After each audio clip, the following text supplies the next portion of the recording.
Good morning, good afternoon, whatever time of day it is that you are listening, folks. The date is the 16th, the month is January, and the year is 2026. Welcome to yet another edition of The Coping Hour, hosted by Nicholas Hinkle, a.k.a. Motan Noah, taping this in the middle of the Detroit Pistons-Phoenix Suns game.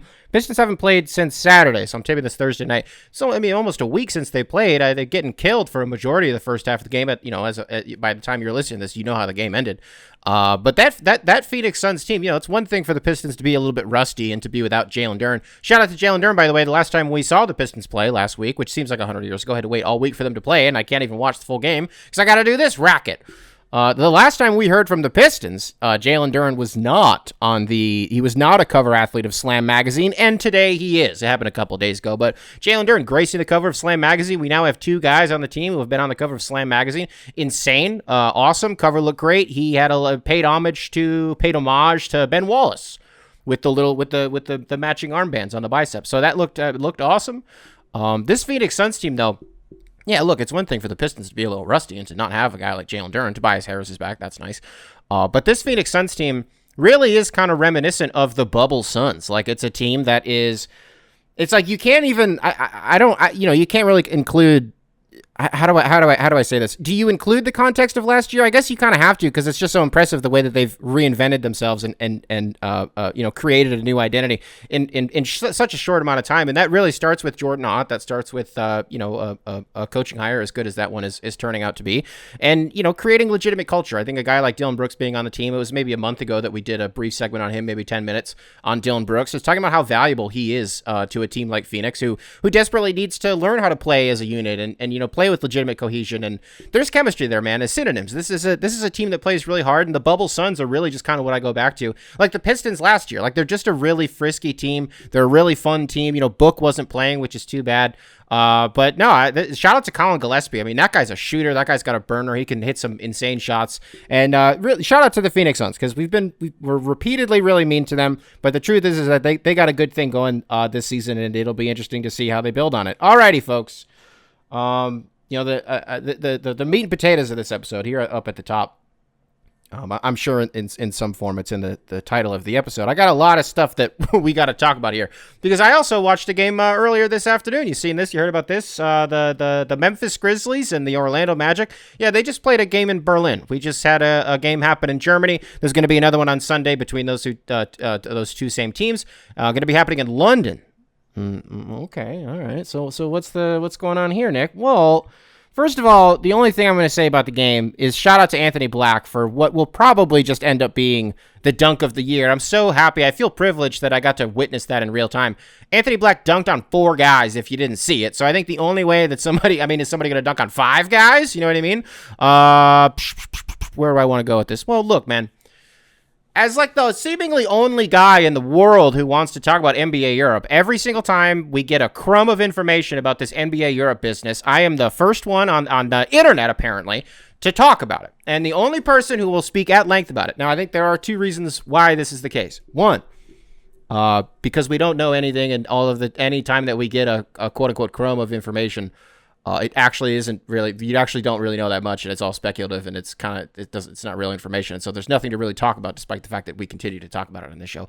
The other reason is because it's an early idea. The idea is still very much in its infancy. Not really. I mean, if their target launch date is 2027, which it is, we're actually, rapidly approaching, when that would be. And I'm bringing all this up just to say I'm fumbling. I spent all day waiting to talk about this, and I'm fumbling the way that I wanted to do the intro to this. Look, a month or 2 ago, we had said that there's probably going to be some a massive information dump that comes out about what exactly NBA Europe is going to look like around the time that 2 teams from the NBA are going to play in Europe. And that time was in the middle of January, when they were going to play in Berlin and they were going to play in London. And we assumed that Adam Silver would take the podium and that he would be the one to give us that information. So I paid very close attention pre-game to what was being said, what articles were being pushed, what interviews were being given. Didn't hear anything from Adam Silver, which I thought was interesting. But ladies and gentlemen, rest assured, we got a lot of stuff to talk about today.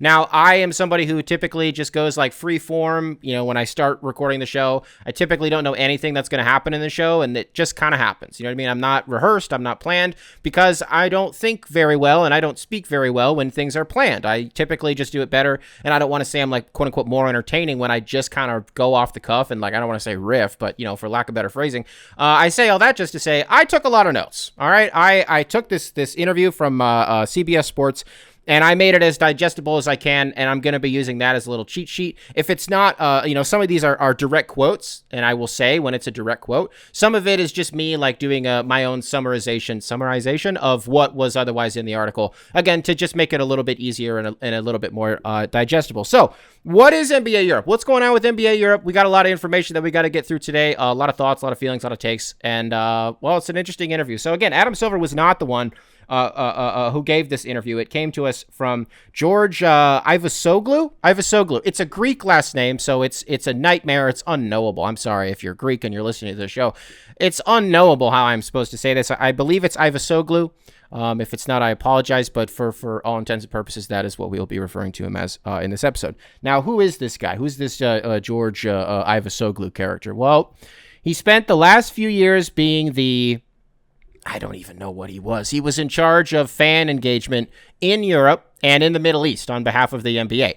Now, as this NBA Europe business the ball has really started to roll, he was promoted to director of NBA Europe. So in a lot of ways, I don't know if maybe this is the direct parallel, but in a lot of ways, for all intents and purposes, I think he's kind of being groomed as to be like the commissioner of this soon-to-be NBA Europe. So everything that he says here is interesting and has a lot of substance, okay?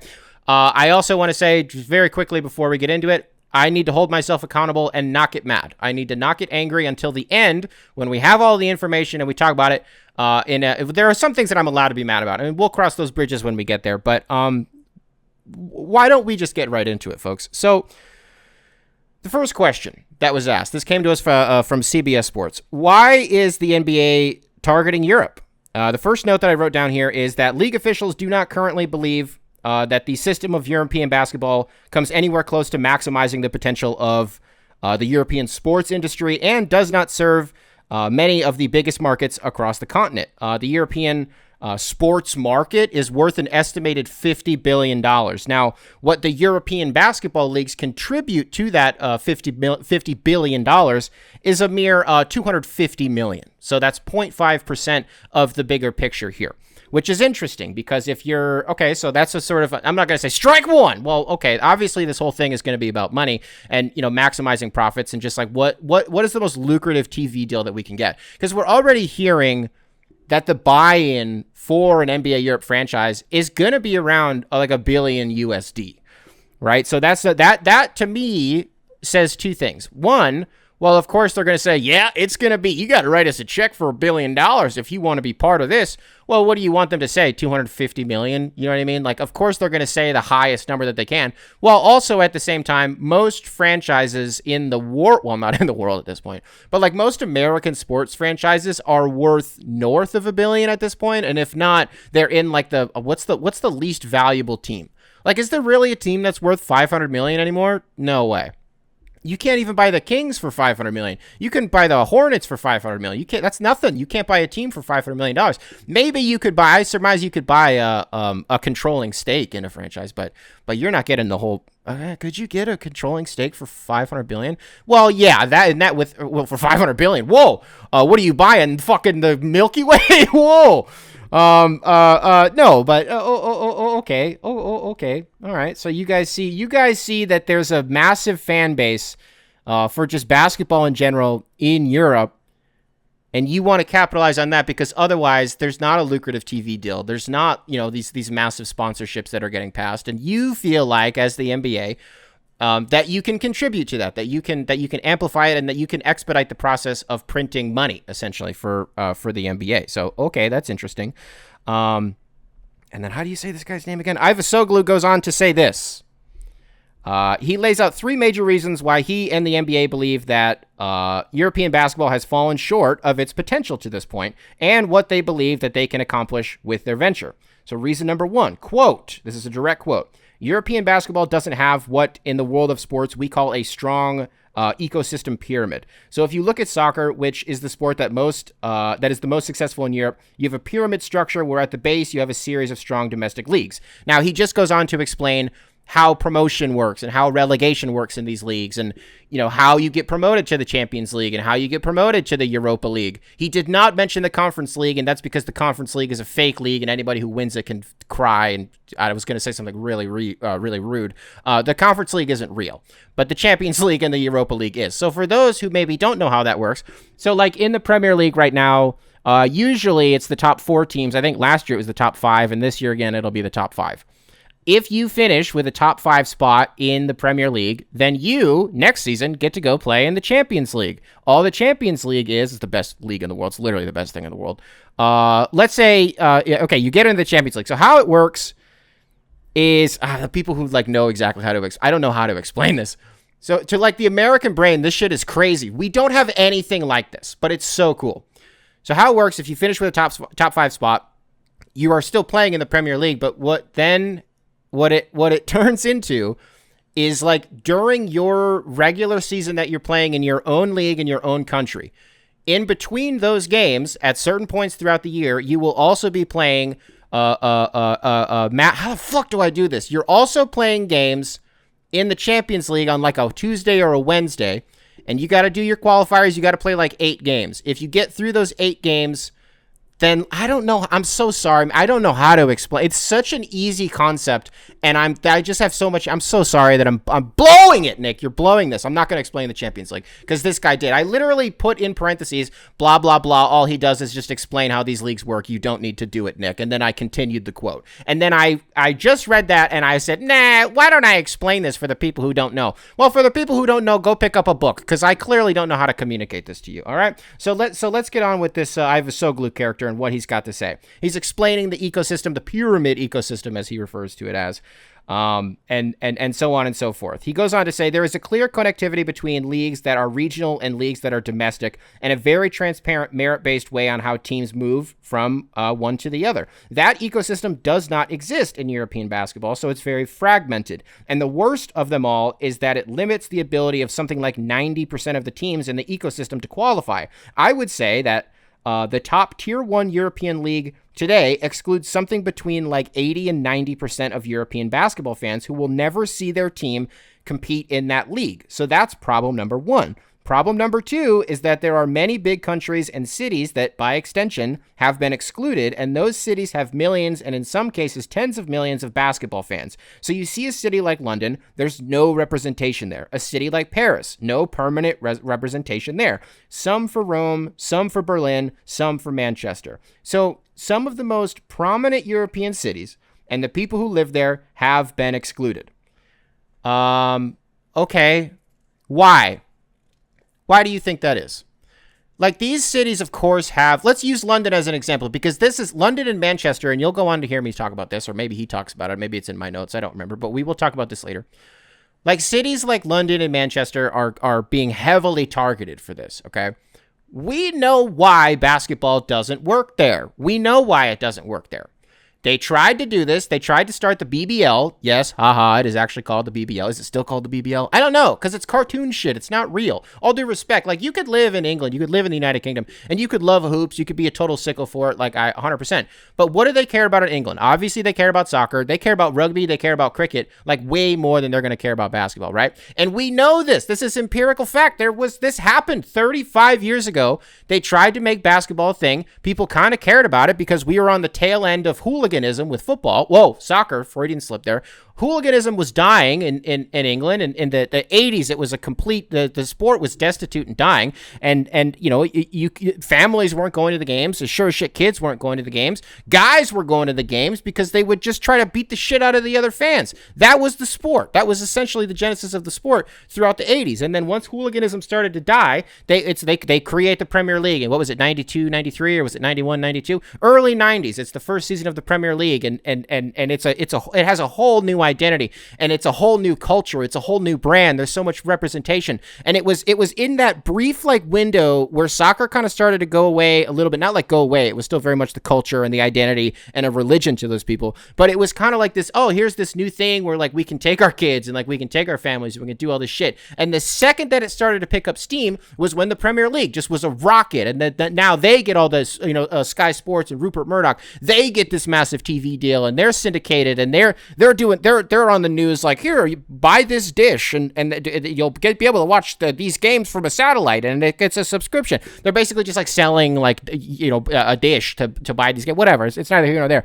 Basketball died. There's no infrastructure for it. It's like, you know what is a big driving factor in the United States to play like any sport? Like you could even say this for field hockey, but basketball is a really big one, right? Scholarships.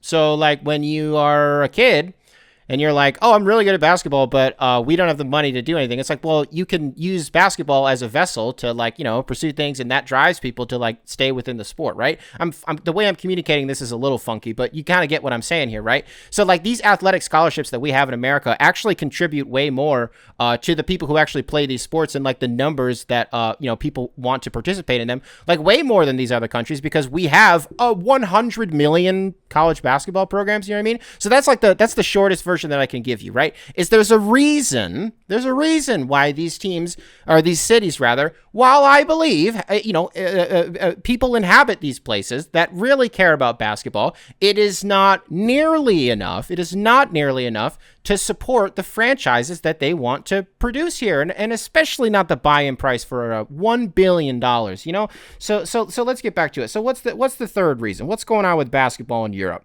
And then this is a direct quote. And then the third reason I would say that European basketball today is able to attract an audience that is a very core basketball audience, but that doesn't have the scale or the global, I would say, element to it. Whereas by comparison, the NBA is able to attract a far more diverse and far bigger audience, and that makes it a very, very superior and interesting proposition for not just the fans, but also for media and marketing partners alike. Strike two. There it is. Another little. Now, this whole thing, they're just going to breadcrumb like, dog, we're about to make so much money. So, Nick, what are you pissed off? No, I said I'm not going to get mad. Not yet. Look, obviously, this whole thing was going to be about money. And obviously, the reason that this process is being expedited is because they have the resources to do it and because they think that there's something here. They believe that there's something here. I don't. Oh, well, there is. There is. They're absolute. Come on, Nick, chill. Basketball fans in Europe are just sports fans in Europe. It's night and day, man. It's to what we have here. We have people here that are passionate, that are dedicated, and that it's their entire life. It is also a religion, whether it be the NFL, the NHL, the MLB, or the NBA. Like we or NASCAR, or F1. Like, well, F1's not our sport, but you know what I mean. It's different. So yeah, like there are markets for it. There are markets where people will go absolutely nuts for it. I was just using, like, if you use, come on, Nick, Turkish people love basketball. They love lighting flares. They love banners. They love jumping up and down. They love smoking out the damn arenas. Jerusalem, Istanbul, but they love it. Even in France, they love hoops over there, man. In Germany, they love hoops. These countries, there will be cities that show out 100%.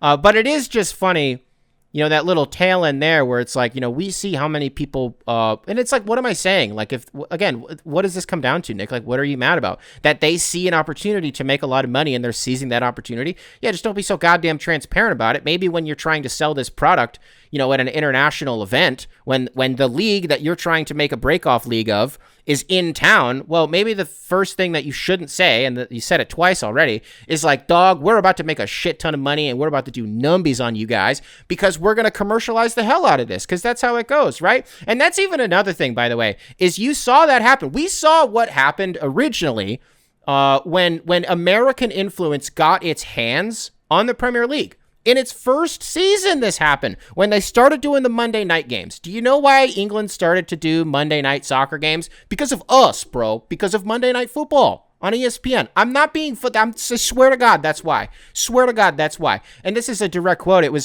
something to the effect of, this isn't in the article. This was from, I don't remember what this is from. It was like, the party in America doesn't end until Monday. The weekend doesn't end until the game ends on Monday. You know, in the early 90s, this was the belief. And you had all the bells and whistles. People still make, you know, they make fun of Americans in our sporting events for like this, you know, to this very day, because it's an event. You know, you're not just going to the game. The game happens in between all of the other shit.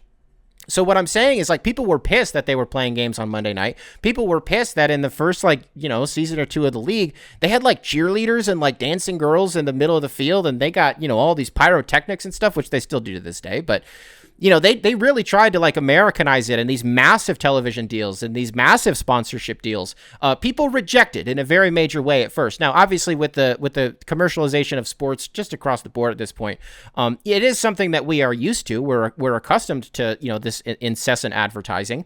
I guess even in soccer, though, like, you really you watch the game for 45 minutes, and then they do commercials, and they do halftime, and then you come back, and then you just get 45 more minutes of continuous action. And that's kind of the game, right?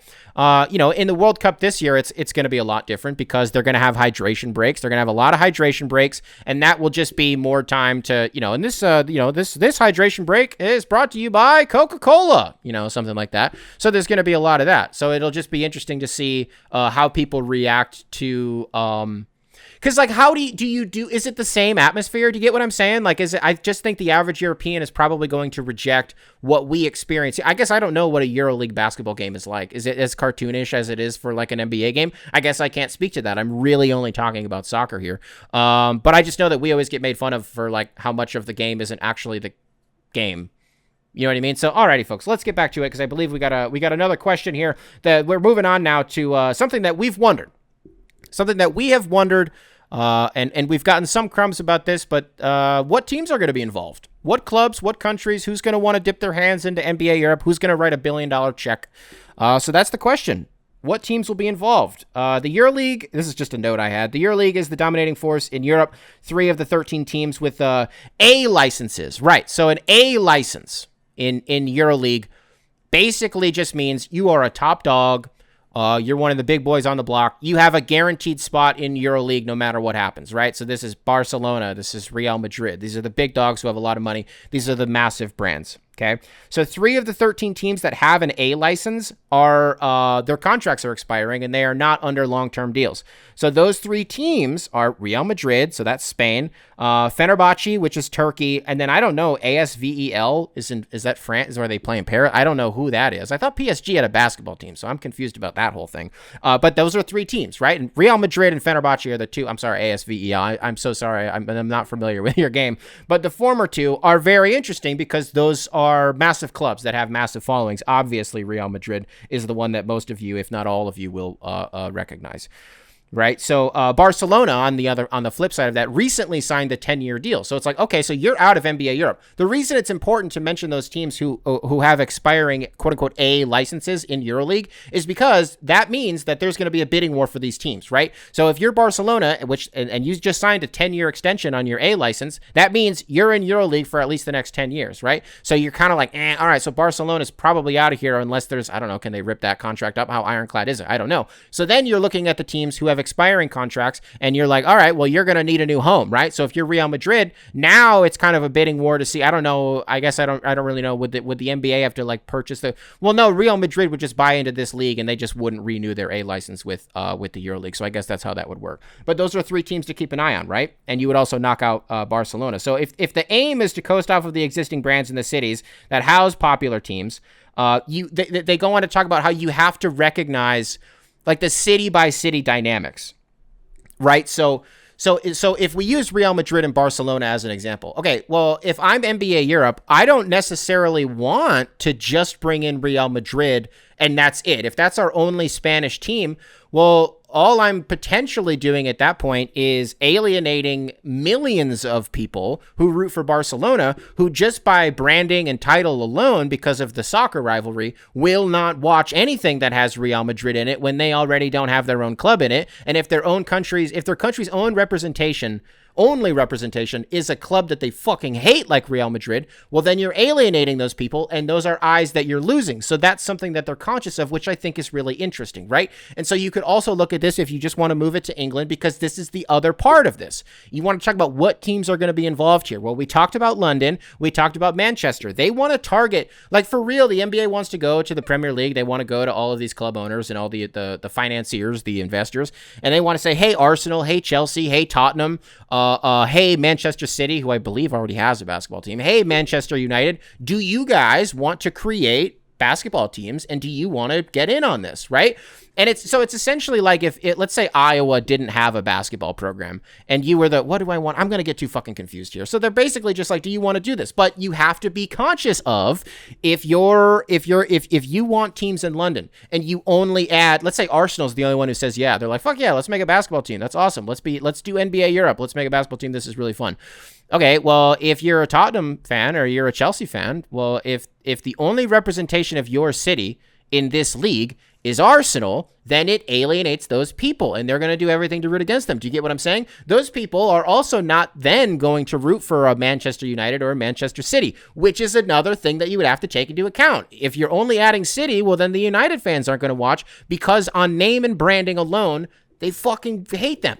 They hate them. That's really interesting, and that's something that I'm really interested to keep an eye on, to put a pin in and see how they navigate that moving forward. So as far as the teams that are going to be involved in this, in a lot of ways, that's kind of all that we know is how they're looking at it and how they're assessing the selection process. That's the real update that we got here. So then another big question is like, who's even going to play in this league? You know, it's no secret that in the NBA, or just in the broader basketball world, you know, people have caught up to the United States. It is no longer just us. It has not been just us for, you know, close to 10 years at this point. You know, Spain was always good. Brazil was always good. Germany was always good. But at the end of the day, the world knew what it was, and we were the fucking superpower, you know? No, that's not even close to being the case anymore. And you see these MVPs that are coming out of the NBA, and well, all of them are foreigners. All of them. None of these MVPs are made in America anymore. They're not. The world is really good at basketball. Right? Everybody caught up. So it's not inconceivable to think that they're already going to have talent. But then the question just becomes, well, if we produce a good player, what's stopping them from just being Luka Doncic and playing for Real Madrid? And then as soon as you hit that point, now with Luka, it was just he hit the right age. He became draft eligible and he could come over here. But I don't know. Let's say you have a 23-year-old who just like breaks out for one of these clubs, and he's just a world eater, and he gets offered like stupid money, like on some like Shohei Ohtani shit. You know what I mean? Like somebody just explodes, and they're like they can play all 5 positions, and they do all this stuff, which is really probably, just as a side note, probably the next evolution of like a Victor Wembanyama, what the fuck kind of guy, like a guy who just plays no, those guys have existed throughout NBA history forever. So what am I talking about? Maybe like every single position at an all-star level. I don't really. LeBron could do that. So could LeBron play center at an all-star level? Well, not now, but at some points in his career, fuck off. Yeah, he could do anything he wants. He could have done anything that he wanted. Let's see. I'm kind of losing myself here. On the subject of talent acquisition, this is another quote from Ivasoglu. Quote, as ambitious as the NBA's vision is for their European League, with visions of billion-dollar franchises, which he didn't have to say, by the way. He didn't have to fucking put that in there. We get it, bro. You want to make a lot of money. When you're already treating the consumer like a cash cow, you know, it doesn't feel great. When the way that you're pumping this product, the way that you're selling this to us, again, the idea is still very much, I guess I can't keep saying it's very much in its infancy when every time I talk about this, I'm like, well, it seems like they're getting the ball rolling. Well, every time we get more information about this, it seems like they still don't know what the fuck is going on. So I don't know, with $1 billion. Well, if the way that you're selling it is that you're like, well, we know that people are going to watch it and we're going to make a lot of money. That doesn't, like, sure, you can talk about the fans and like how it's important to, create a good experience for them. And you want to talk about like how dedicated these people are. It's like, well, you're only, I don't know. This is the third time that he's mentioned, at least from shit that I actually wrote down, right? That was just how much money they're going to make. Maybe it's not that serious and I don't need to, whatever. So let me just start that from the top again and not stop. So this is, again, a quote from Ivasoglu on who the fuck is going to play in this league. As ambitious as the NBA's vision is for their European League, with visions of billion-dollar franchises, there are some important questions that must be answered. The NBA has certainly grown its presence in Europe, but it's fair to wonder how much of that allegiance is to the league and not to the players in it that draw those fans, unquote. Now, right after that quote, I wrote in all caps, huh? With 4 question marks. Because I want to read that to you again, and this will be like the 10th time that I've read it. I have to be misunderstanding what he's saying here, because this isn't. I didn't quote this wrong. This is what he said. The NBA has certainly grown its presence in Europe, but it's fair to wonder how much of that allegiance is to the league and not to the players in it that draw those fans in. Are you at home falling on your sword for the NBA, or are you falling on the sword for your favorite player? The fuck is that? What is he talking about? It's fair to wonder how much of that allegiance is to the league and not to the players in it that draw in those fans. So what am I not like? What's going on with my reading comprehension that I don't understand that? Because what I hear there, what I'm reading, is we're not sure that people aren't just interested in the league and it isn't about the players. I'm like, the players make the league. I don't give a shit about the entity. If all of these, if we were colonized again by the English and the NBA turned into the BBL, I don't, it's the same league, it's the same players. That now it's just like it's the umbrella that the players are playing under, that these teams are operating under. So I'm not going to keep spending time on this, because I really believe I'm misunderstanding something, because otherwise that's the most insane shit I've ever, I don't know what he's talking about there. This is another note I wrote. Part of the vision here is to create pathways for a much bigger number of elite players. I'm sorry, this is this a quote? What the hell is this? This is a quote. I'm so sorry. This is a quote. Part of the vision here is to create pathways for a much bigger number of elite players. So we can assume that today there is a number of players that we consider to be elite, and the vast majority of those players are being absorbed by the NBA. I can tell you that definitely many of those players are not considering playing in Europe for many years, because the economics of European basketball don't support their ambition. So they end up playing in China, in Japan. They end up playing on the younger side. They end up playing on the younger side. They go to colleges in the US. They definitely don't spend many years in Europe. By introducing a league which will have global ambitions, that creates pathways and a number of options, that still doesn't mean that the top players in the world don't have ambition to go play at the NBA for a number of years, but that it creates more options for players. And I would say, over time, with investment that's going to happen in the broader ecosystem of European basketball, both at a team and as well as at a league level, the production of those players will also increase. There's going to be more elite, more great players, having more options, which I think is great for everybody. I would say as a last point, and I know and appreciate it will take time to get to this part, but you look at something like soccer, where you can fit basically in your portfolio a number of very competitive leagues. You have EPL, as I said, La Liga. Yeah, this is going back to when he was just explaining how the leagues work. And then when I was like, I'm not going to explain how these work, and then I tried to explain how it worked, and it didn't go well. And that as well is another example of giving great players from all over the world a lot of options. So that's what I would say is the destination here. Recognizing that it obviously takes a lot of time for European basketball to get to this advanced stage, but that's the ambition. He goes on to talk about, by the way, what a word salad that is. Is this guy a lawyer? What in the world is he talking about? I don't know if, again, maybe, my reading comprehension isn't great, admittedly, so I have to read things a lot, and sometimes it doesn't go well. I didn't get anything out of that. So how are you going to keep the players? Well, we're going to try is basically we're going to try to make a good league and pray to God that people want to come play here. It's not going to happen. It's not going to happen. But if you have, infrastructure, which is what he goes on to talk about, is, you just have to implement infrastructure, and the NBA, does all these camps in Europe all the time. Shout out to Nick Nurse. I'm sure he'd love to go over there and, lend a helping hand. And as soon as you start to show these kids in Europe that, like, look, this is a new thing that you can try, and look, there's like a real market for this, and there's this is something that this is a real dream that you can have. This is a new sport that you can play, and look, these guys are making a lot of money, and look, here I go talking about the damn money, but this is what they want to sell to kids, right? And you want to sell to the youth of a broader continent. This new idea. Basketball's not a new concept in Europe. I'm not saying that we're fucking, we didn't invent fire over here in America, and then we're not taking it to Europe and being like, oh, look. It's not something like that. They love it over there, kinda. A little bit, at least. Some countries do. They want to have state-of-the-art stadiums and facilities, and, they want to do all this stuff. Creating a positive fan experience is really it. Look, that's it.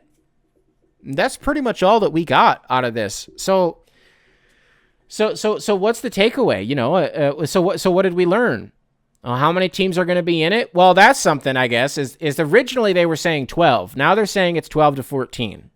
Or I'm sorry, it's they were saying 14, and now it's 14 to 16. And then they were also saying originally that 4 teams would be rotating. They would implement like a relegation and promotion system. That's changed now to 4 to 6. So now they're just kind of like, they're putting their toes in the water, they're putting their cards on the deck, and they're saying, hey, if you want to buy in, you can buy in, and we'll expand the league if we have to expand the league. Must be nice, is what I would say to that. Must be nice that there is such direct ambition to expand upon a league that doesn't even exist. It's a sperm right now, is what it is. It's trying to find the egg to fertilize. This idea is a nugget right now, despite the fact that it's seemingly moving fast and spinning the tires and not going anywhere. Must be nice. Because the one thing that I'm going to keep saying every time we talk about NBA Europe, I'm going to say the same thing, okay? The only reason that this is happening at all, even if a lot of the stuff that he said in there was really interesting and true, and that there is a larger market that they could tap into here, and I'm not naive to that, and I recognize that. The only reason that this is happening and that they're pursuing it is because the owners in the NBA refuse to expand domestically, and they don't want to share a piece of that new TV deal, that revenue that they signed, which I will remind you for the 100,000th time. The TV deal that the NBA just inked a year ago or 2 years ago, maybe a year and a half ago, pays the league north of $1 billion every single year for like 10 years. Okay? Per network. Over $1 billion per network. And that's 3 networks. That's a lot of money. Do the math. The owners don't want to split that up. But if NBA Europe is a thing, then they get their own TV deal. And let's say they get 2 networks and then there's some general, intercontinental, whatever the fuck syndication that happens. Let's throw out an arbitrary number of $5 billion. I don't know that it would be $5 billion over a course of 5 years. I'm throwing out arbitrary figures. It's unknowable what it would be. The owners get a piece of that. They do. In America, they get a piece of that despite the fact that they have nothing to do with the fucking league because it's under the NBA's umbrella. That sucks. So it must be nice.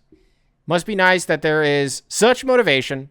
And you might be living and by the way, you might be hearing me talk about this if you're living in one of these cities. You're living in Berlin, you're living in Turkey, you're living in Israel, you're living in, wherever it is that they want to add some of these teams. Israel's not Europe, but apparently it fucking is. They get to be in Eurovision. It's like, do your own thing. I guess they can't do Middle East vision. I'm just saying it's not Europe. I just think it's weird that we keep considering it Europe and it's fucking not. And when it comes to this, they want to put a team in Tel Aviv. Well, there's already a team in Tel Aviv.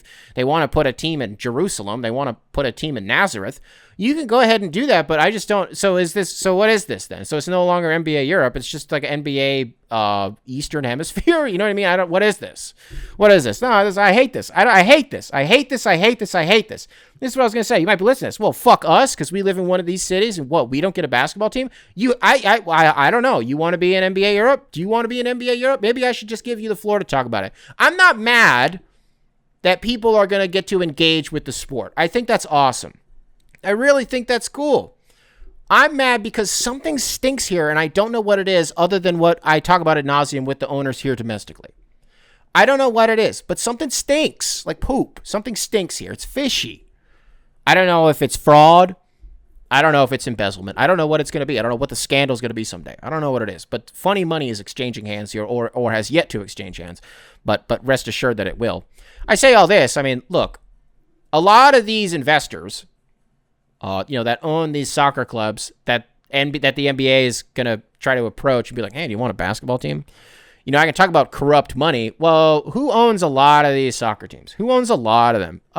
Guys who do oil, the oil guys, the oil tycoons, the oil barons, guys who have funny money, dirty money.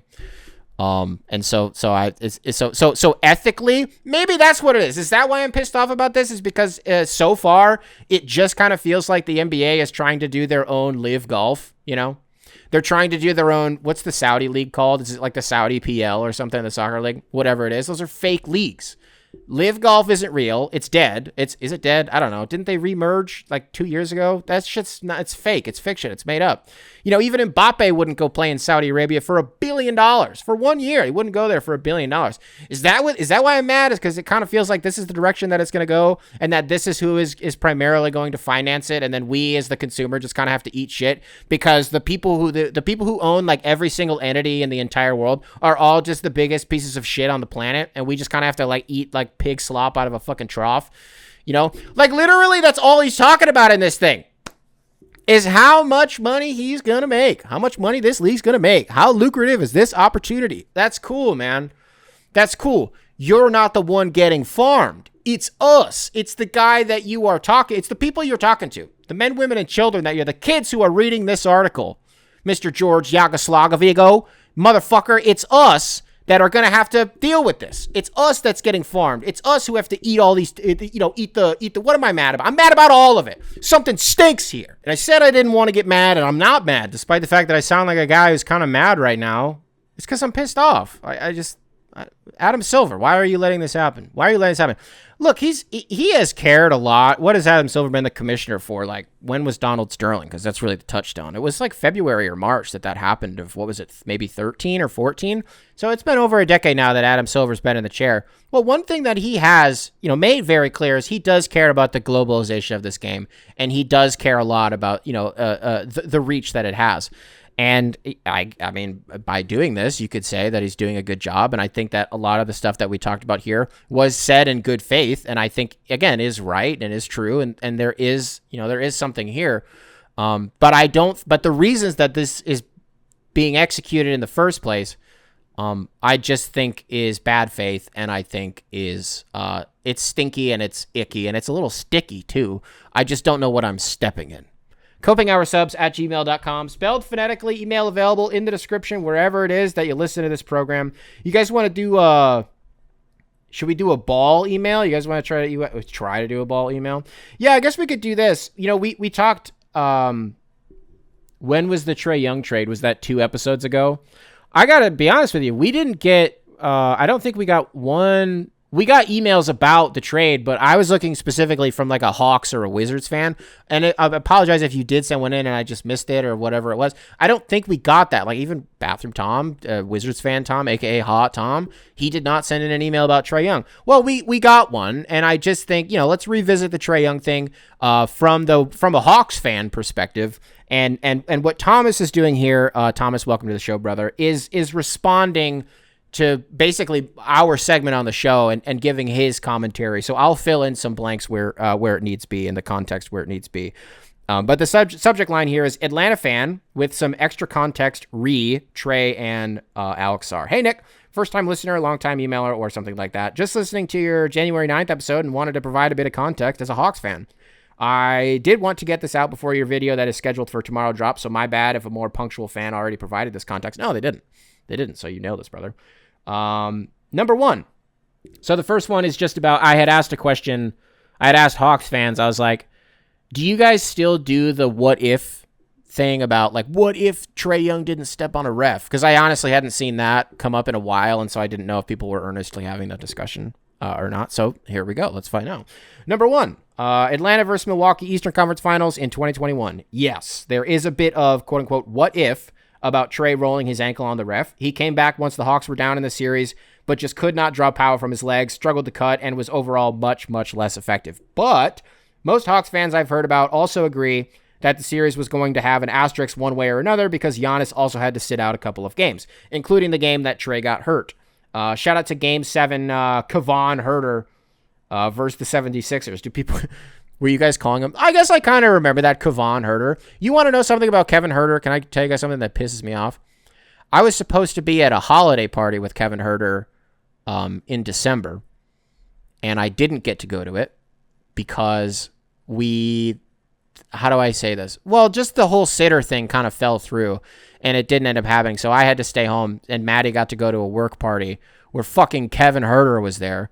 And she had to like give a speech while she was there, and I guess Kevin like laughed at one of her jokes, and I was like, nice. And he was there with his girlfriend. It's the whole thing. I could have gone to this party, and I would have got to talk to Kevin Huerter about it. I didn't get to fucking do that. I'm so mad about it. One day I will get to. The odds are that one day I will get the opportunity to. But anyways, So good context. All right, so you guys do still talk about it.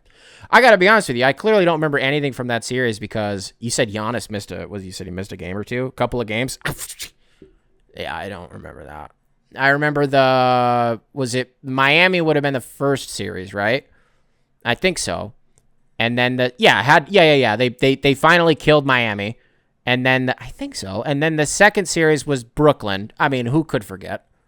And then the Hawks, yeah, man, I'm sorry, the series is completely out of my head. The Phoenix series, so really the only series of that whole run that I just completely blocked out of my mind, other than Trae stepping on the ref, was that Hawks series. So, all right, noted. You guys do kind of think about it.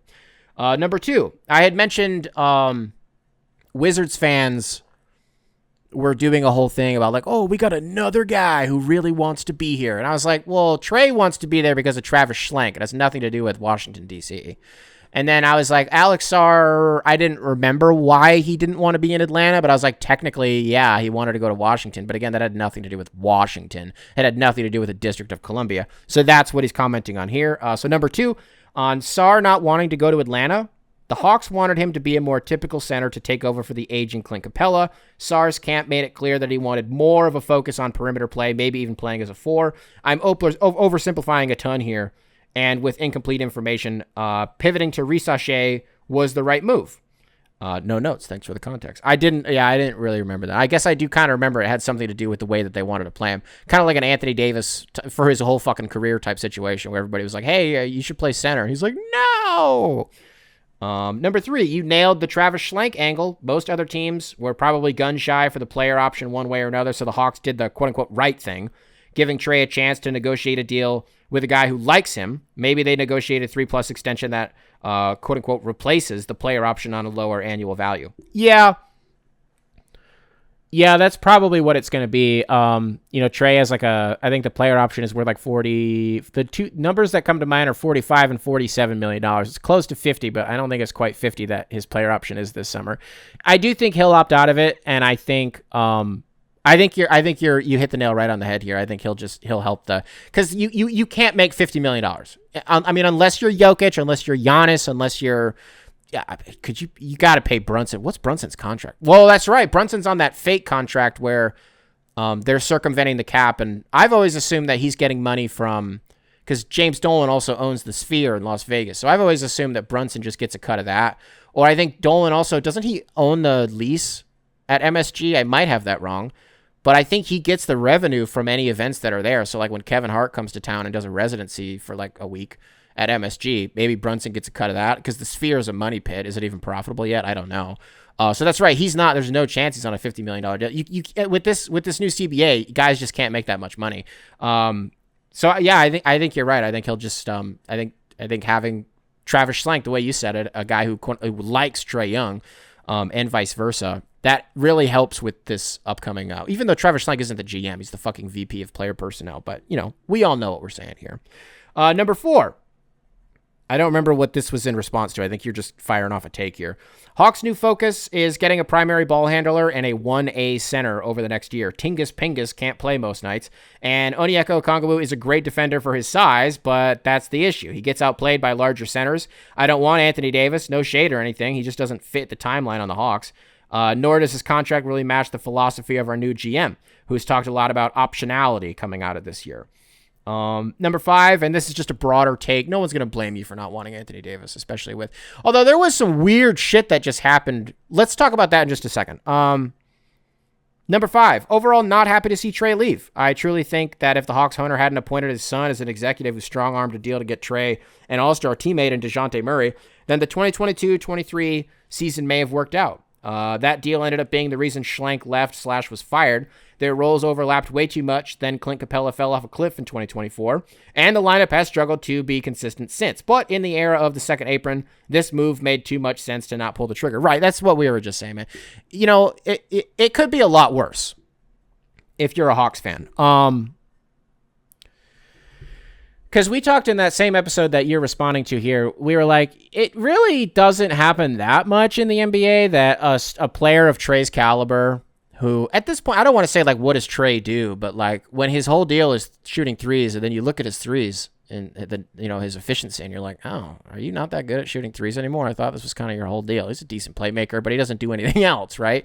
You can't pay that guy $50 million. There are the list of guys that you can pay upwards of $50 million is just so short these days, And so the Pistons are kind of in an interesting spot when it comes to extending Jalen Duren or potentially extending Jaden Ivey, where it's like now that we're starting to get a better feel for what guys should quote unquote should be making.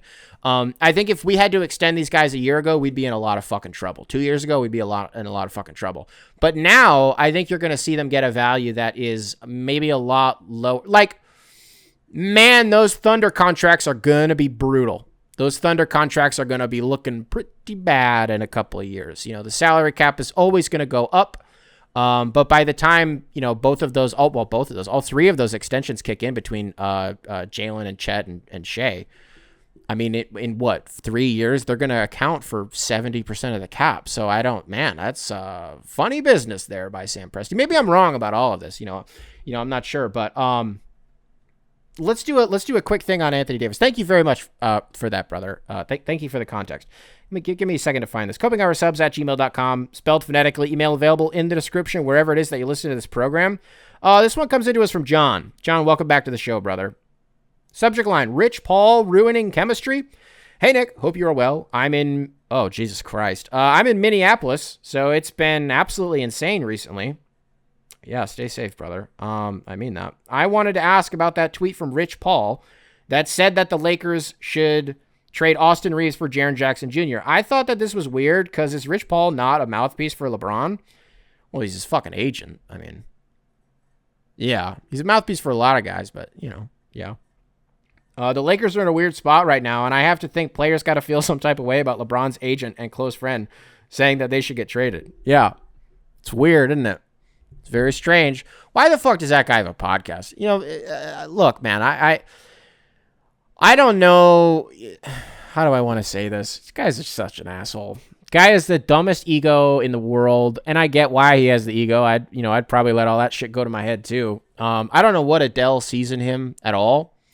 But did you guys see that, I don't want to say it was staged, but so much of what he does seems so staged. The guy just won't have an opinion on the show either, which is so frustrating, despite the fact that what you're talking about here is a direct opinion. And by the way, I'm not even addressing what you said. We'll get to that in a second. Just your email.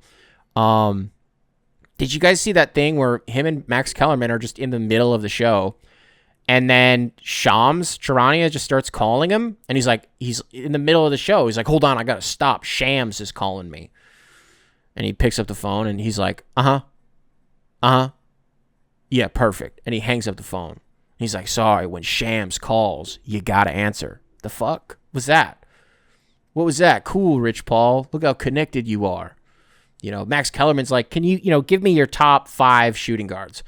And Rich Paul's like, man, I don't want to put a number on it and blah, blah, blah. And all these guys do different things. And, oh, you think this guy does this thing? Well, you're a dumb pussy who doesn't know anything. And I'm the smartest guy. And it's crazy how differently I think about things than everybody. And look at, it's the most, it's not pick me behavior. I don't know what it is, but this Rich Paul character really rubs me the wrong way.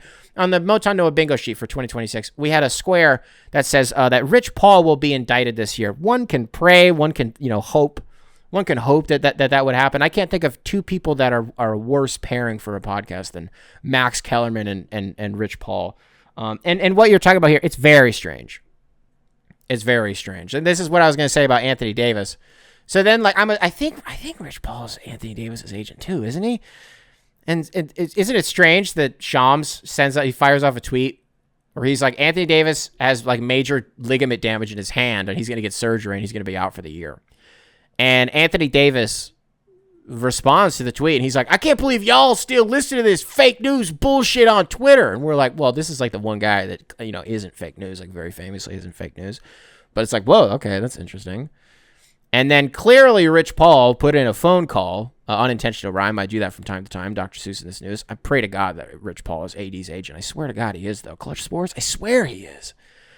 And then there was an immediate follow-up, an immediate correction from Shams Charania that actually he'll be reevaluated in 3 to 6 weeks. And yep, actually he's coming back and he's fine. Huh, that's weird. I don't really have any commentary on this other than yeah, Rich Paul be in the news lately. He really be in the news.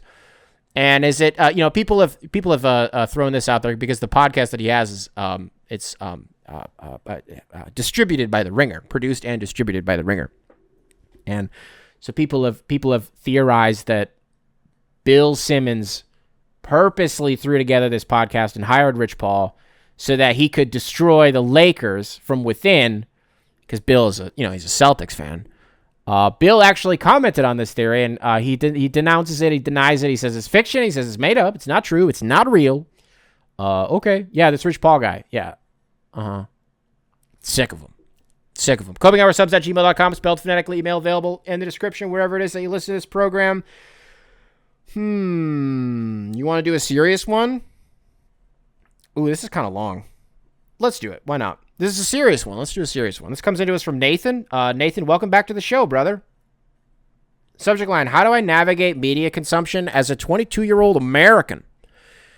Hey, Nick, not the usual type of email that I send in, but man, I've really been in a rough space lately. It's something you've talked about a few times, about the political landscape of loosely quoting, quote, try to be educated and aware, but not let it consume you, unquote. How do I do this? I'm admittedly a very left-leaning person and find the current state of U.S. politics incredibly detrimental to my mental health. I even feel bad saying this, as somehow that is lucky. I've been finding myself going deep on doom scrolls of X and just getting so defeated, depressed, and angry at people on the internet. As someone who has never gotten angry at dumb comments, be nobodies on the internet. I've been the center of a viral story and still never gave a single damn about what anybody had to say. Yet now I find myself being consumed with @MagaDavid47 with anti-trans kids in his bio, letting myself just get completely trapped by it and sunk in. Now I find myself having a debate in my head of, do I just delete X for my own mental sanity? I'm going to break the email. Yes, because MagaDavid47 with, quote, anti-trans kids, unquote, in his bio is probably a bot. What are the odds that that guy's real? Those people exist. I mean, they're real. Those people, they exist in America 100%. But when you're on X, the hashtag everything app, it's either, somebody like that, it could be real. Or more likely it's a bot, or it's like some 14-year-old kid in India or in like a data center in Russia, and which we know is a thing. I mean, that was a thing during the 2016 election. Just like firing shit off to QAnon was literally a disabled guy in the Philippines. Well, I guess, no, hold on. He wasn't disabled. Well, he was part of it, but he was more of a 4chan guy. The actual QAnon guy, well, he was still in the Philippines. Yeah, meddling with American politics and melting people's brains from the outside. Yeah, delete that shit, bro. But let's get back to your email. So you want to delete Twitter, but then I immediately think, no, I shouldn't, because I feel like I should know what is happening in the middle of all this. What do? I can't even just enjoy the non-politics talk on socials. NASCAR just unveiled an incredible new championship format that was everything I hoped it would be as a fan, and then I see the odd post about it today, and I can't even enjoy it, and then I immediately think, well, what's the point? How can I be happy about a sport right now when who knows if we'll ever be able to see it in action at this rate? So that's my ramble/thoughts on this, and wondering if you've got any insight or advice, I guess. And since this isn't a sports email and I'm being held at gunpoint by primary control, you said somebody didn't keep him in check, to give my obligatory sports take at the end.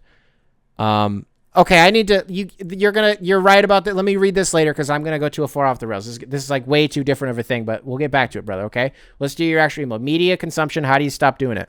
You don't have to be on Twitter to get the news, bro. Right? So that's the first one. I don't, you know who's not on Twitter? Me? I haven't, when did my account get banned? 2020. Damn, it's been 4 years. Whoa. Yeah, it's been almost 4 years. This February will be 4 years since I got booted off Twitter. I like to think I know like a little bit about what's going on in the world. And so where do I read about that? I read the news. I just like read, I will, like, even on Apple News sometimes is a good resource for this. You just read the stories that you want to read, or like you can go on Reddit, which is also a lot of bots. It's a big echo chamber on there too, but it's also a lot easier to filter in and out like the stuff that you want to see. Now, there's still a lot of funny stuff on Twitter, but I don't know. I just think you're kind of like sort of a zero-sum game there. Like it just kind of seems like you're identifying all the things that are pissing you off, and like, where are those things happening the most? Well, what if you weren't on that place, you know? That doesn't mean that you're not like hashtag in the fight, you know? Well, if all you're doing is doom scrolling and all you're doing is making yourself miserable, first of all, I don't want to say like, well, then they win. But it's like, yeah, man, demoralization it's pretty big. It's a pretty big deal. It's a vital tactic by fucking fascists to make sure that you don't fight back. To make sure that if you know, people use this term ad nauseum because Steve Bannon said it, but this strategy of like flooding the zone. And if you say 15 bad things that happen in a day, and we sign 10 executive orders and we kill 10 immigrants and we throw 9 people into a van and they're all, you know, butt ass naked and they got pulled out of their beds in the middle of the night. We rappel down from a fucking helicopter, a real thing that happened here in Chicago on South Shore, by the way. You know, yeah, if you see enough bad shit happening, you're not going to have the capacity to talk about all of it, and eventually you're just going to get beat down.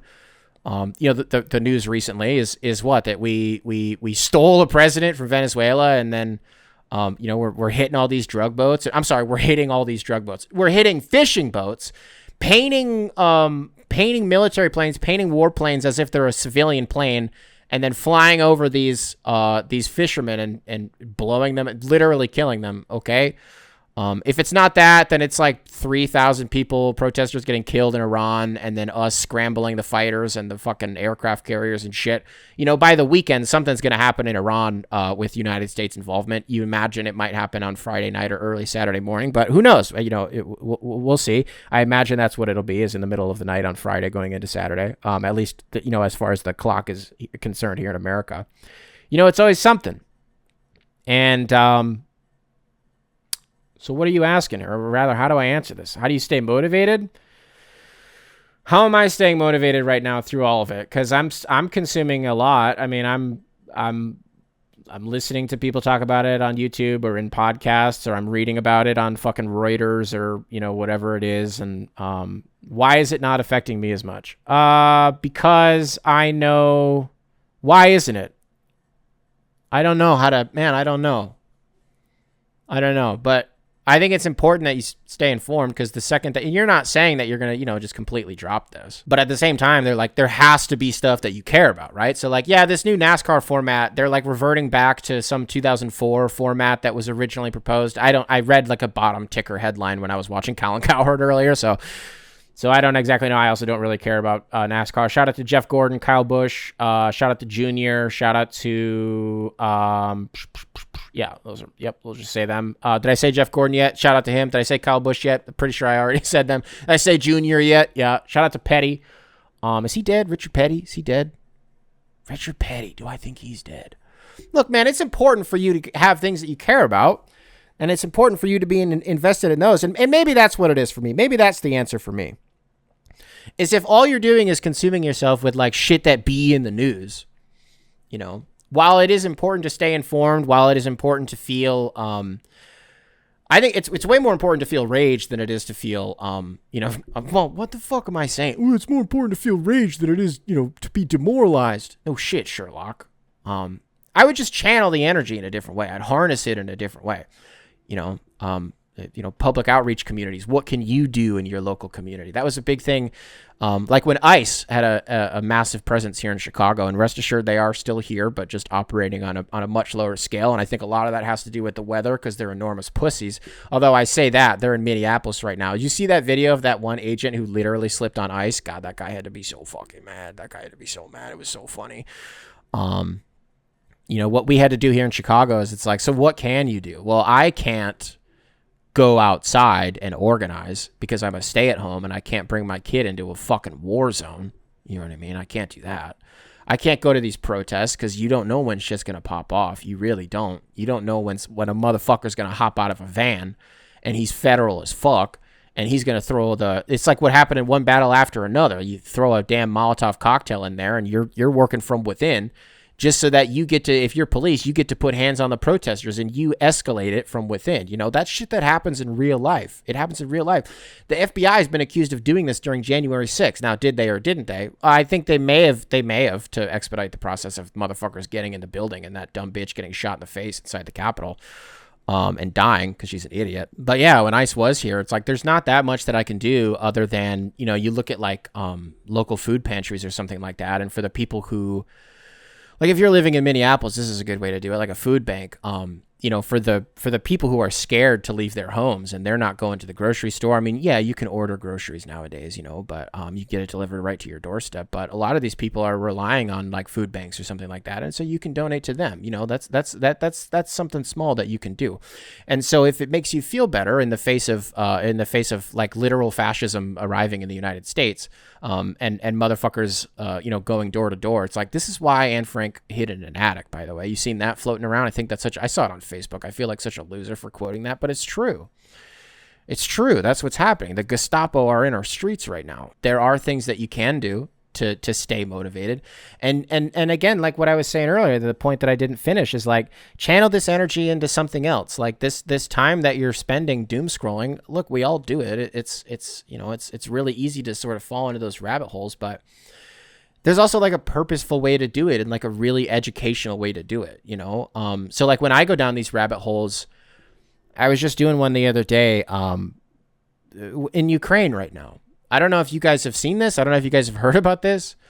So two major things. The one is the funny one. Well, is it funny? I don't know. The Russians are using horses. And they're not just using horses on the front lines. They're using horses that have Starlink attached to them.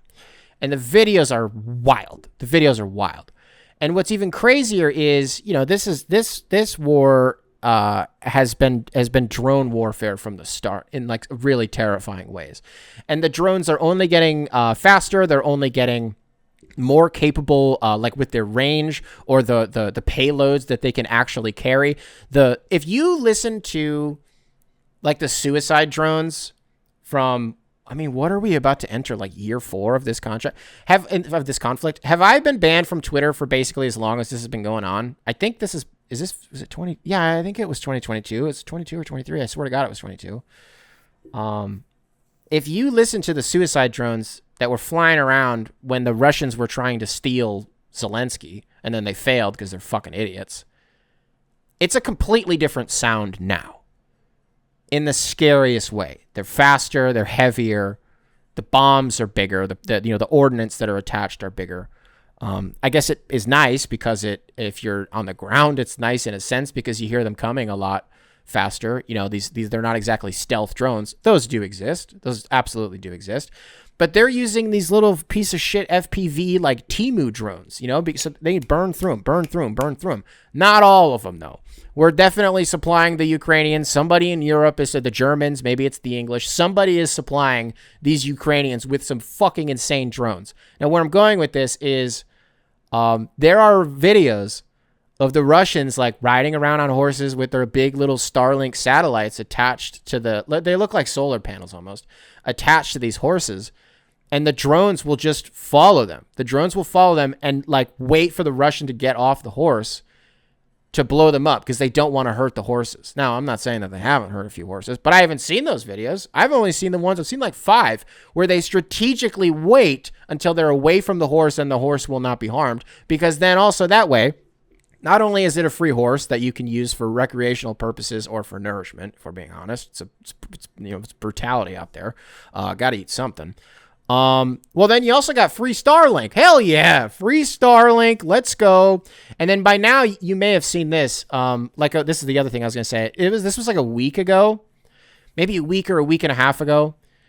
And at first it was kind of conjecture. People didn't really know if this was like a real thing that happened. And the only people who were amplifying the story were people who are prone to, amplifying misinformation. And so not that people were necessarily like Russian assets or, not like Tulsi Gabbard or something like that. But so the Russians launched, it wasn't an ICBM, which they have done in the last 2 years. The Russians did launch an ICBM that did not have a nuclear warhead attached as the payload. They just kind of fired it off just because they wanted to see. I don't know, this would be funny if we just sent this into Ukraine. And the video was really scary. Well, they just sent in, I think it's an IRBM. IRBM is what it is, called a Reshnik. Is that what it's called? We now know that this is a real thing that happened. They sent in another ballistic missile into Ukraine, and the videos are terrifying because this is another rumor that I don't know if this is verified. This is just another one of those pieces of the story that I don't really know. There's a rumor out there that when the Russians fired this, it did not pick up on any NATO radars, and that they had no idea that it was fired until the minute that it landed in Ukraine. And the video of this missile landing in Ukraine is like some subsonic, or supersonic. Well, how would I say this? It looks like lasers coming out of the sky, and this shit is really, really scary, and it's there instantly. And if there was a nuclear warhead attached to it, paper, ashes, synonyms, stuff like that. Now, the only thing that I think contributes to the theory that this did not pick up on NATO radar and they had no idea that this was fired until it was, too late. Again, luckily it didn't. It's not that it didn't matter. Did people die from this? I'm sorry, I don't know. It's very, very scary though. Well, the evidence I think that suggests that maybe this had NATO and the United States a little rattled is because it was like literally the next day that I don't remember what it's called, but the U.S. has like a doomsday plane that can withstand, radiation and like all this shit that comes with like a bomb being dropped, like a nuke being dropped. That thing can fly around in the air, and it's like an all-in-one command center. And like if there was a nuclear holocaust, that is where the United States government would be, is in this absolute tank of a plane, like this rocket ship of a plane. We don't see that plane very often. We do not see that plane very often. It does not fly around very much less land at LAX to have max visibility. It's called a doomsday plane for a reason. And when that motherfucker flies and lands at LAX, like the top 3 busiest airports that we have in the United States, it would either be one of them in New York, JFK, or LaGuardia. I don't know. I guess LaGuardia is technically, which one is in New Jersey technically? I think it's LaGuardia. I don't care. It's going to be one of them. O'Hare here in Chicago is the biggest in terms of connecting flights in the entire world. And then LAX, right? So when you have this massive doomsday plane land, and you get what I'm saying here, I just felt like it was America's way of showing max visibility of like what their capability is as a government, of like, you can nuke us if you want, but we can still launch all our shit from this plane, and there's literally nothing you can do to take this plane out of the sky short of literally shooting it out of the sky, and there's no way that's going to happen. Now, the reason that it's also important that this IRBM maybe allegedly didn't pick up on any radars is because there's no way you can shoot it down. You can't shoot it down. There's nothing that you can do. Once this thing's fired, even if it did get picked up, there's nothing that you can do to shoot it down. So that's pretty scary. That's pretty scary. You want to talk about more, I guess just since we're on it, some more like, wait, a week and a half ago when this came out, this wasn't true. It was being amplified by people who it's like, okay, well, this isn't true. And now people who I believe and kind of like trust are starting to say it a little bit. I'm like, what? Huh? You guys been hearing this rumor that the United States and the Venezuela operation used sonic weapons? Huh? They used sonic weapons. They used energy weapons. And apparently one of the weapons that they used, one of the sonic weapons that they used, like emitted this insane like burst of, I don't know, like a sound or like it was like a wave. Like, you remember the wave gun from the Zombies map Moon? Well, apparently it's like that. And it just like burst everybody's eardrums, like all these like military or like security, whatever the fuck personnel in Venezuela. We just like blasted them with like a sound wave, and it blew out their ears, and like it just made all of their noses bleed, and it like gave them concussion. What? Huh? Look, this technology exists. We know that this technology exists. I guess I just didn't, the application of it is something that has otherwise never really been public, because there's never really been an opportunity for the United States to use shit like this. Well, in a way that is, in missions that are declassified. And so, from what we do know that like energy weapons exist. The IDF uses energy weapons all the time. They test them all the time. They're like the leading force in creating energy weapons. So that stuff exists, but it's just, so we didn't just go in there and just like, it wasn't just like that. We use like literal Star Wars weapons. Again, I still don't even know if this is true. This is just kind of one of those things. And I kind of wanted to mention this at the beginning of what you said. I've been sitting on this. I forgot to mention this at all.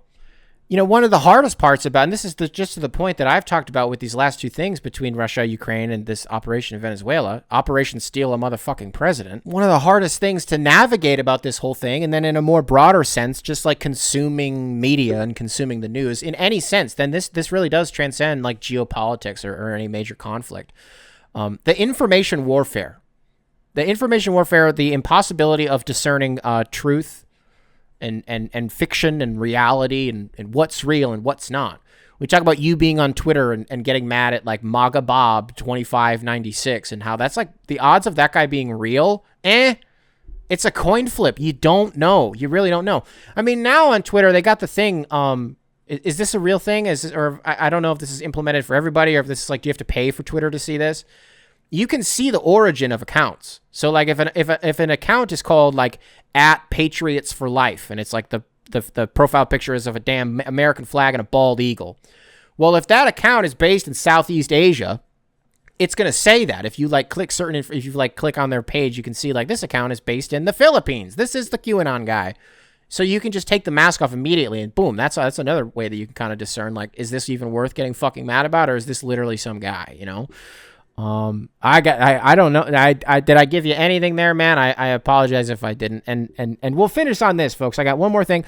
This is about me. Stuff that I like, stuff that I'm passionate about. We got an email and I really appreciated it. And it's important that I talk about this for anybody who is interested in this because I have not followed through on a medium promise that I made back in July. So really quick, copinghoursubs@gmail.com, spelled phonetically, email available in the description, wherever it is that you listen to this program. This one comes into us from Dominic. Dominic, welcome back to the show. Subject line, are you still making music, parenthetically, Digital Gemini? I know you don't talk about it on your show a lot, but I genuinely love your music. I listen to Data Leak all the time, and okay, thank you for this. I'm guessing you produce by yourself, which is probably a pain in the ass and makes things really difficult, but in the description of Freedom Ain't Free, which is the last song that I put out in July, you said Digital Gemini would drop in late 2025. Not trying to make you drop something right this instant, but any updates on new music? Obligatory sports take. The Pistons should make a trade at the deadline for two reasons. One, Tobias Harris. Two, I'm #worried about Jaden Ivey and wouldn't hate it if he was a super long-term Piston, but I do not want to give him a huge bag under any circumstances. Well, we actually kind of talked about this earlier, where you're kind of getting a get-out-of-jail-free card with paying Jaden Ivey. Why would you pay him anything? He hasn't done anything yet. He really hasn't done anything yet. Did he make an all-rookie team? He might have. I think he may have made an all-rookie team. But otherwise, he hasn't. Like, as far as that stuff is concerned, he hasn't done enough to actually make a shit ton of money. And then on top of that, because of this new CBA, you're not going to pay a guy like that more than $30 million a year. That's like, if he is at 20, I'm going to be shocked. I'm going to be shocked if Jaden Ivey's at 20, seriously. So you don't have to worry about that.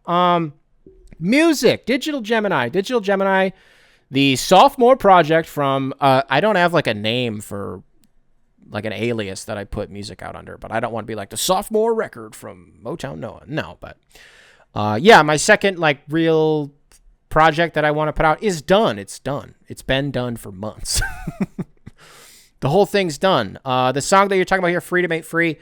Yeah, I put that out in July. I was just really excited about it. It was really topical. I wrote it in like a day and then I made it in like 2 days and it just came together and I just wanted to put it out and I was proud of it and I was excited. And you're right, I put in the description that the whole project would be done by 2025. Now, the plan all along in my head was December, because that's when Data Leak came out.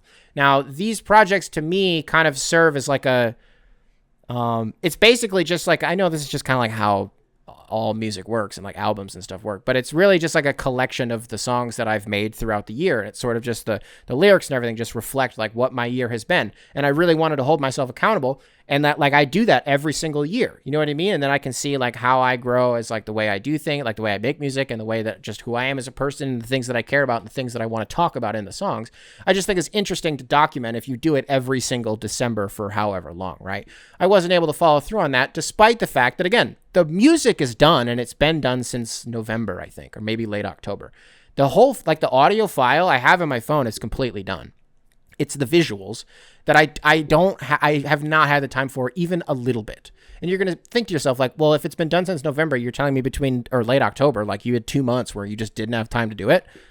No, I'm in a hard part of my life, man. I don't, it stinks. But I gotta say, like, I'm excited for it. Like, I've really flirted with the idea of just kind of putting like just the songs out, as like one continuous, like sort of, like the way I like to do it is you listen to the entire project as if you're flipping through the radio. And so all the songs in reality, like they're not that long. Like most of them are like a minute long. And then they just kind of transition into something else. And the transitions don't have to be seamless, but I just want it to kind of all blend together. Now, originally the project was like 16 minutes long. I've trimmed the fat. I trimmed a lot of fat and like redid a lot of stuff. It's only like 11 or 12 minutes now. So it's shorter than what Data Leak was. But just to hold myself accountable, we're going to do an exclusive here at the Coping Hour. I'm going to skip through and play a couple of seconds from the whole project. So that way I have to get it done soon. And that soon is totally, I don't know what that means, but I just want to hold myself accountable here. So let's do the first, what do I want to do? Like the first, I don't even know how this is going to sound in the mic, but this is all of the music that I liked last year that I made that I wanted to work on. I'll play like 5-10 seconds, from some of the songs.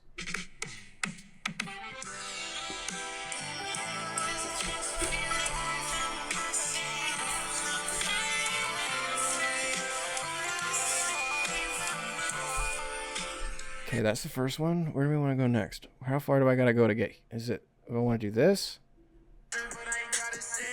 Oh, that's such a bad spot. That's the end of the. No, this is such a bad. Why am I doing this? What even is this idea?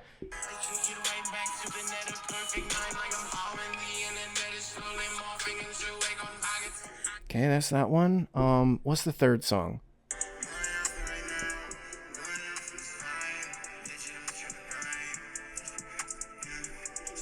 Okay, that's a good one. What's the next one?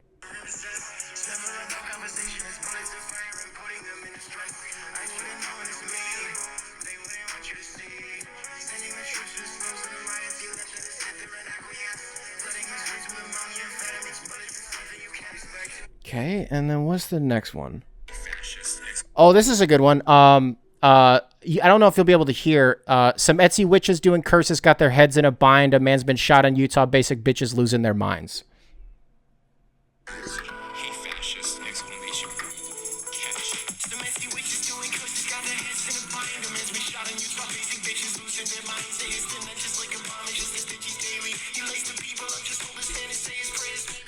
That one's called Lashing Out. I'm excited about that one. I sent that one actually to Jacob, aka Rusty Buckets. He has that song. He has listened to that song. What's another one?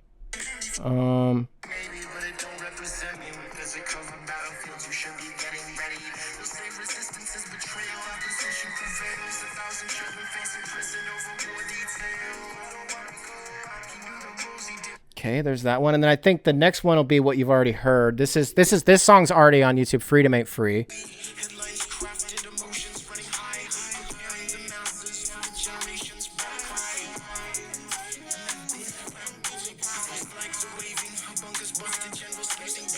That was about the United States bombing Iran. That's what that song was about. Again, that one's already out. And then the final song.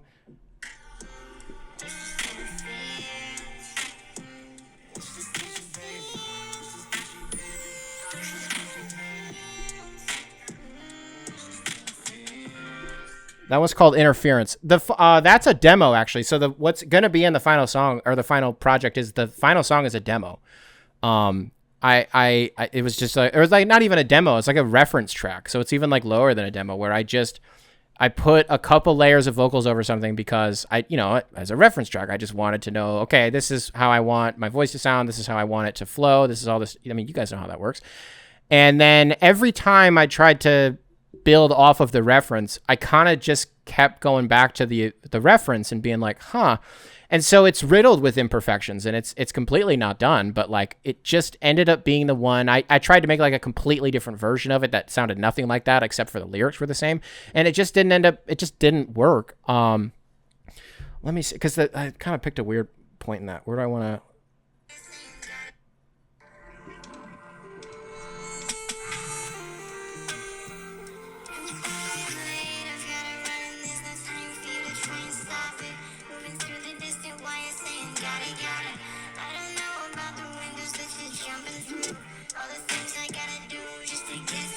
Yeah, that's Interference. That's how it's gonna end. I mean, I essentially just spoiled the whole thing, but I sort of, I don't know why I showed you. Well, technically there was like 2 in there that you didn't hear anything from, so I don't know. All right, that's Digital Gemini. I don't know when it's gonna come out.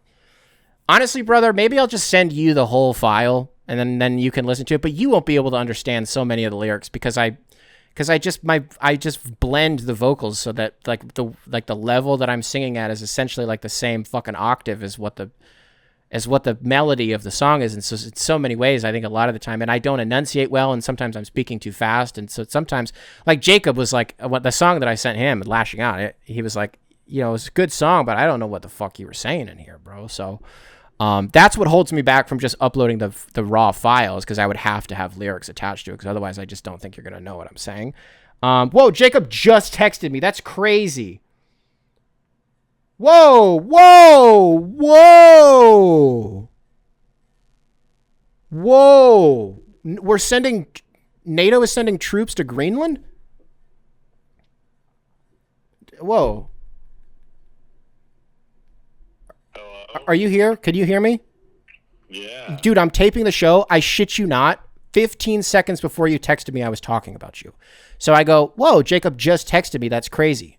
What's going on? Okay. This is really on the spot. I'm sorry, but what's going on? You texted me where NATO is sending troops to Greenland. Yeah. And apparently there are also troops from like Canada already there. And I'm like, man, that is a bear within poking distance for dementia in chief. Did you see that Russian official who just the other day, I think it was from Reuters that I read this. There's a Russian official who was like, you know, if Trump doesn't act fast on Greenland, maybe we'll take it. And I was like, fuck, that's good bait. Because he's going to take that. Yeah, but what if he fucking...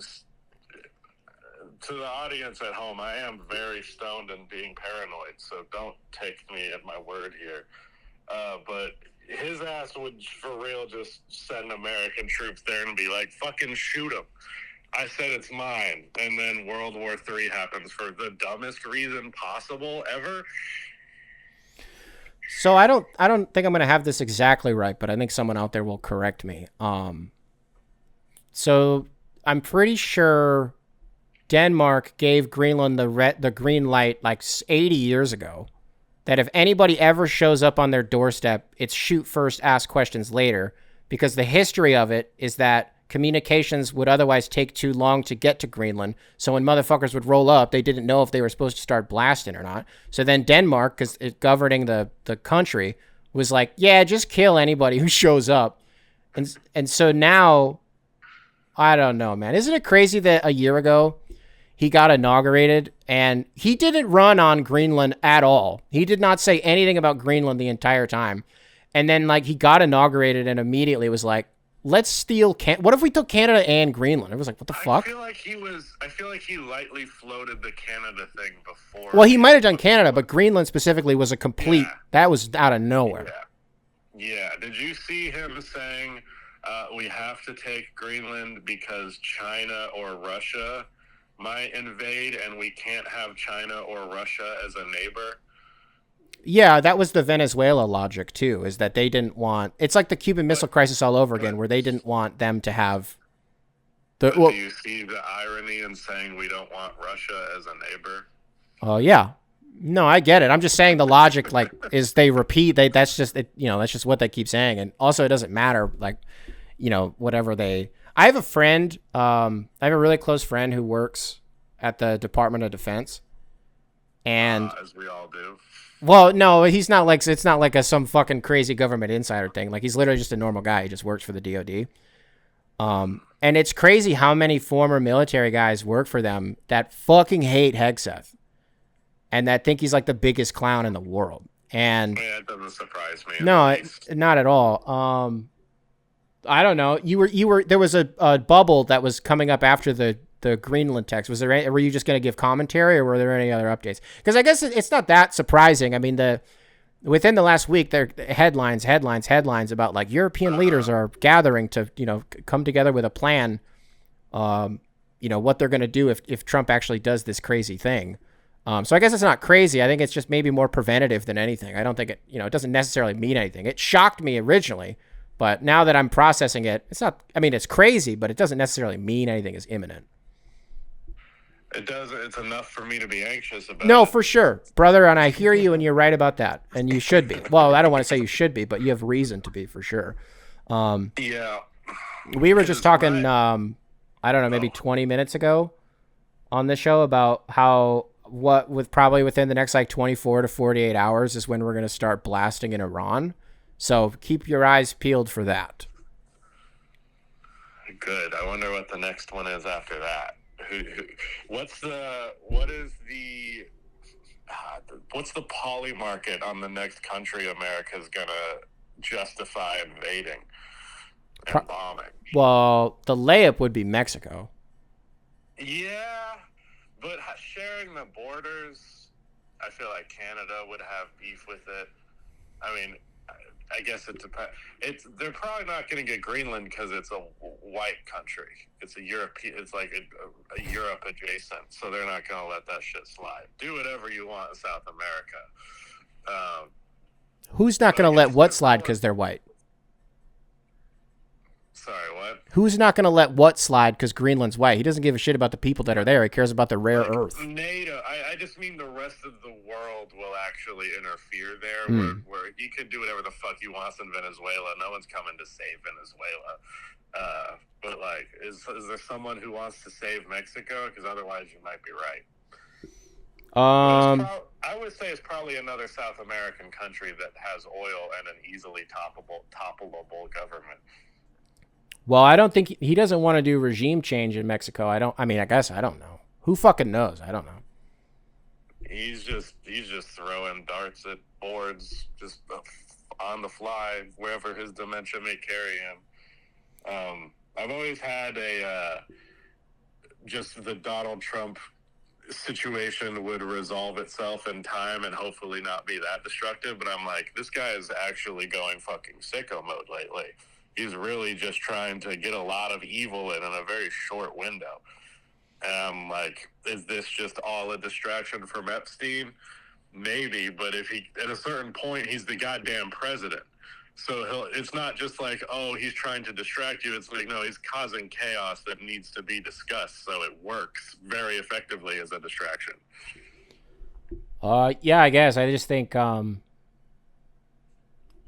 don't know, brother. Hey, two really quick things. Yeah. I had just played a bunch of songs from Digital Gemini, and I had mentioned that I sent you one of the songs. Do you want to say for the people that what you thought about that song, if you remember?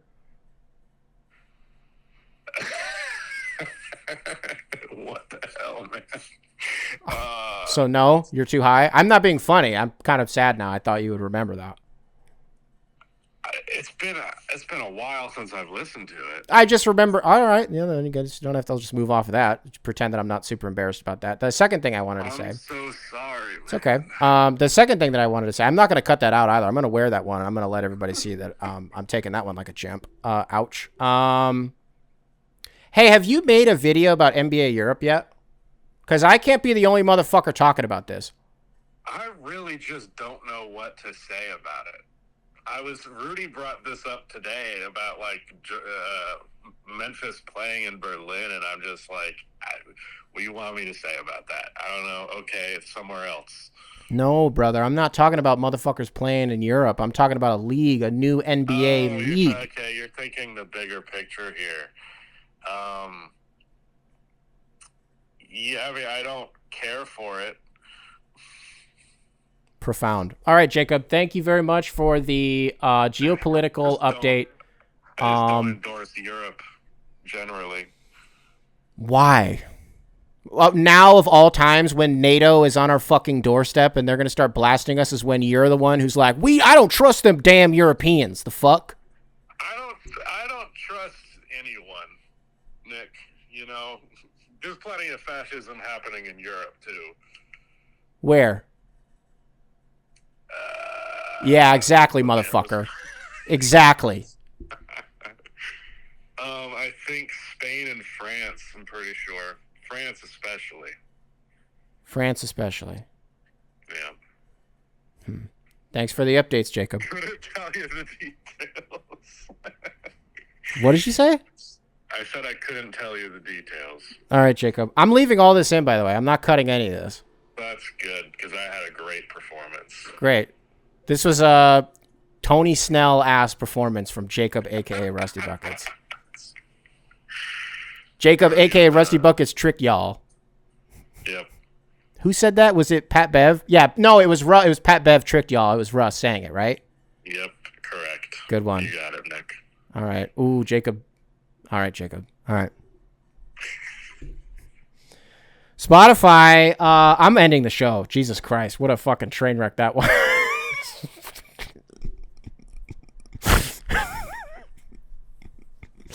Spotify, I got nothing for you. Apple Podcasts, I love you though, Spotify. Apple Podcasts, what's up? What's up? If you're watching this on YouTube, be sure to leave a like, subscribe, nice little comment for the algorithm. Make sure to keep primary control in check. And I will catch you guys in the next one.